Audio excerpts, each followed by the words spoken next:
Monday evening இந்த Wednesday பாப்பாவுடைய birthday மெத்தையில் வச்சு தான் கேக் வெட்டலான்னு பிளான் போட்டிருக்கோம். மெத்தையில் நாங்கள் மிளகா காய வைக்கிறதுனால அதோடைய வேஸ்ட் எல்லாமே நிறையா இருந்தது. அது எல்லாத்தையும் இன்றைக்கி பெருக்கி விட்டுட்டு தண்ணி ஊற்றி நல்லா கழுவி விட்டுட்டேன்.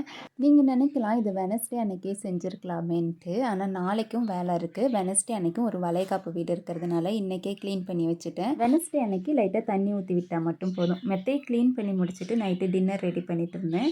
இன்றைக்கி நைட்டுக்கு சப்பாத்தி தான் ரெடி பண்ணிகிட்டு இருக்கேன். குருமாலாம் எதுவும் ரெடி பண்ணலை. அதுக்கு பதிலாக கொத்து சப்பாத்தியாக தான் இன்றைக்கி ரெடி பண்ணிகிட்டு இருக்கேன். நான் இன்றைக்கி 5 சப்பாத்தி எடுத்திருக்கேன். 5 சப்பாத்தியில் நாங்கள் 4 பேர் சாப்பிட்ருவோம். கொத்து சப்பாத்திக்கு சப்பாத்தியை சின்ன சின்ன பீஸாக கட் பண்ணி வச்சுக்கணும். இப்போ ஒரு பாத்திரத்தில் எண்ணெய் ஊற்றிட்டு பெருஞ்சீரகம் வெங்காயம் சேர்த்துருக்கேன். வெங்காயம் கண்ணாடி பதம் வந்ததும் தக்காளி பச்சை மிளகாய் சேர்த்து ஒரு 2 நிமிஷம் வதக்கினா போதும்.